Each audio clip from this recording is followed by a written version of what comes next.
point here, and I just want to let everyone know that this episode obviously is going to be a shorter episode. The timeline's pretty thin. It was a long time ago, and I won't spoil what happens at the end, but it's more about what happened in between, in the middle of the story, that is really the mysterious part about this. So obviously we said it all started on April 10th, 1952. So, today is April 15th. So, close to this time period around Easter.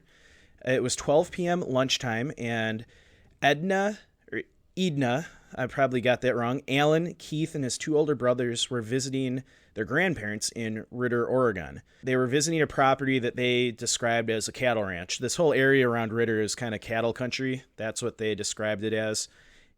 Edna described the conditions the day Keith went missing.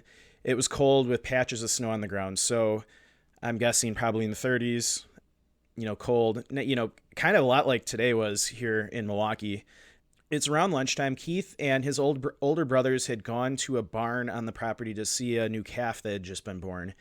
And their mother, called out to them, like, hey, lunch is ready. So the two older boys headed back to the house for lunch.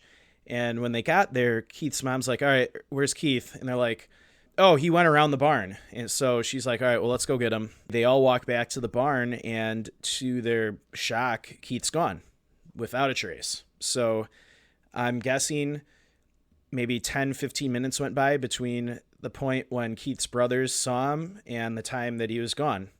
So not a lot of time passed in between that. We fast forward to the afternoon on the 10th. So realizing Keith was gone, a search started within hours of his disappearance. So we're not talking a big search and rescue operation. Those really didn't happen yet in 1952.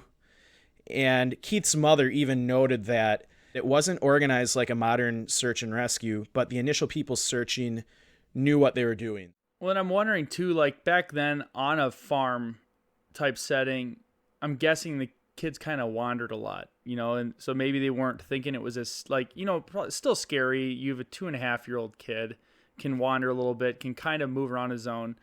It'll make you nervous, but you're probably not thinking the worst right off the bat. Yeah.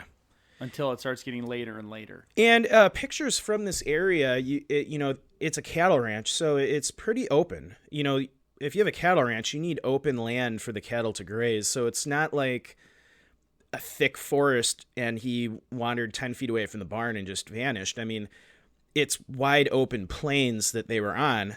So it's strange that he would wander off like that, away from his brothers. He didn't have a handicap or any mental issues. So there's already a question of why did he wander off? Like the mother noted, people started searching right away. This wasn't what we would consider a modern search and rescue operation. I'm sure initially it was just the parents, the brothers, and anyone else, grandparents, probably anyone around the cattle ranch, farmhands, whoever was there probably just started looking around. Yeah. And she said people started in a line of people spread out within distance, like far enough, but they could still hear each other. And then they just kind of started walking.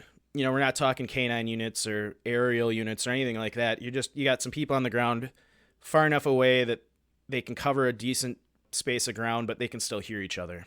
Yeah, basic friends and family just walking in a straight line and making sure they don't miss anything. Yeah, so the mother noted that at the peak of the search, probably by evening, there was over 200 people in the field searching for Keith. Oh, wow. That's a, so they must have phoned in the neighbors and stuff too. Yeah, I'm sure a lot of people probably came out there and started searching. So a large group of people searching, not what we would consider a modern search and rescue operation, but nonetheless, they had a lot of people on the ground looking. Mm-hmm. And this search went through the night into the next morning. So the first, I would say, breakthrough in the search came that evening of the 10th. At some point around 3 miles from where Keith was initially last seen, searchers found footprints that were kind of going through a herd of cattle. Keith had gotten 3 miles away somehow, and he, for some reason, made tracks in that one spot. Maybe it was more wet where the cattle were walking. And so they They saw just, a couple feet of tracks, but that was it. Outside of those tracks, there were no other clues about what happened to Keith, and he obviously wasn't in the area. Wow. Yeah, kind of strange. But they, like, as I said, like, you don't know much about the timeline. They don't know what the time was that this occurred in? Like, the tracks were found in the evening. They don't have a specific time. We do have a total elapsed time of disappearance, which I'll get into in a minute. But yeah, we don't have any. We know he went missing around noon, and we know the tracks were found in the evening on the 10th. Outside of that, we don't have a lot of other information on this specific detail. Nothing like some of the cases we do that are more recent. Sure, and I'm sure they're assuming they're his tracks. They're probably really tiny or something. Yeah. Okay. Yeah, they assume they're his tracks. So, all right, fast forward to April 11th. Around 7 a.m. on the next day, a searcher found Keith alive in Skull Canyon, roughly 12 miles from where he was last seen. He was... Whoa. Yeah. So he was found face down in the snow with his hat and coat beside him. His body was stiff from the cold and he couldn't move. His face had also been scratched up pretty bad, according to his mother, and his clothing was also ripped from what they assumed he was trying to climb through barbed wire fencing. And he was flown to the nearby hospital via private plane and eventually made a full recovery. So... Oh my God. Yeah, it's incredibly bizarre. And that's a miracle. Yeah, so... Like, you think about, like, an adult face down in the snow for too long, you're going to get hypothermia. Holy cow. Yeah. So if you think about this, you've got a 2.5-year-old. It's cold enough where there's snow on the ground. He is by himself, survived through the night and somehow managed to travel 12 miles in rugged terrain through barbed wire fence and did that all in 19 hours. I mean, that doesn't seem possible. You have young kids. Could one of your kids do that? Well, I know. I can't imagine. Like, they would just sit down. I can't imagine what would keep them moving, I guess, is what I'm thinking. Right. Like, especially with the searchers, I mean, they'd be crying. Like, yeah. Geez, that's crazy. So, yeah, and this is an unusual case for us to do because he was found alive. Usually our cases, there's usually never any trace found. But I wanted to do this case just because it was so bizarre, the facts surrounding the case. So, I think our podcast has evolved into interesting cases, not necessarily just those, because this thing started because it's just fun stuff we wanted to do.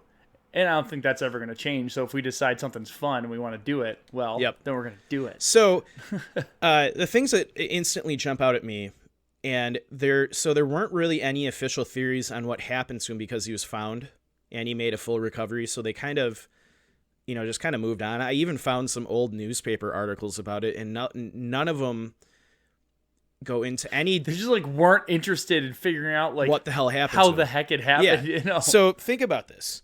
You've got a 2.5-year-old kid who I saw pictures of. So they actually interviewed Keith when he was in his 60s, so recently, in the last few years, and he was holding up the clothing that he was wearing at the time of his disappearance.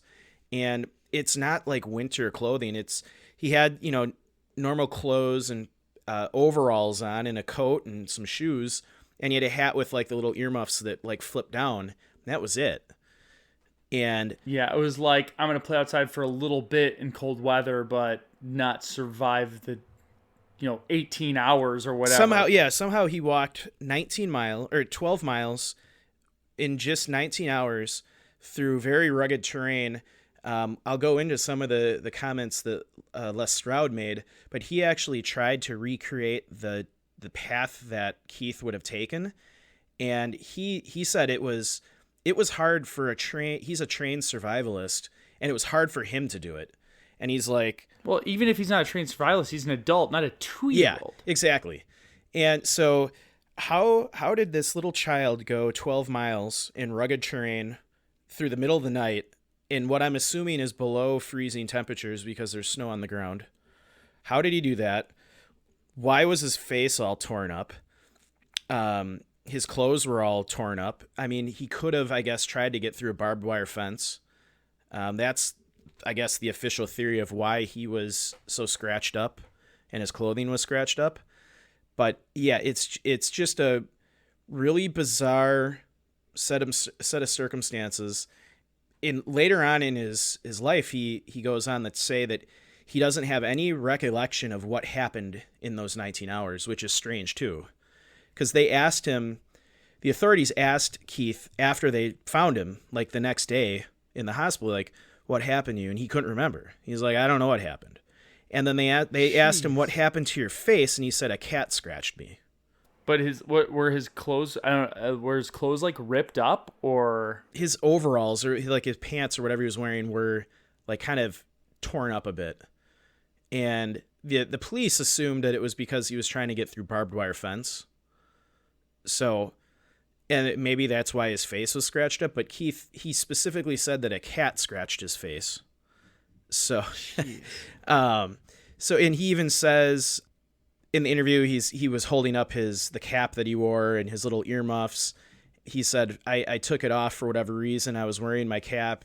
I was carrying my cap in my coat, and I had that alongside of me while I was laying on the ground. He was laying in the prone position on the ground. He has no recollection of what happened over that 19-hour period, which is strange. You would think, I would understand if you ask somebody when they're 65 what happened to you when you're 2.5 and you don't remember. But you would think a 2.5-year-old would be able to recall what happened to him the day before, right? Well, especially if it was traumatic. Yeah. And that seems like something traumatic. Yeah, so... Or there's always the thing where they have issues where something traumatic happens and the brain blocks it out. Yeah. Yeah, so this was a direct quote from Keith in his 60s. Someone interviewed him about the case, and he goes, "No nightmares about it at all. I don't recall at all anything about it. They asked me what happened, and I told them I didn't know. I didn't know what happened when they asked. I had quite a few scratches on my face and hands. Someone asked me how I got those, and I told them a cat had scratched me. So I had no recollection of what happened to me." So that was a direct quote from Keith as an adult. And just a bizarre case.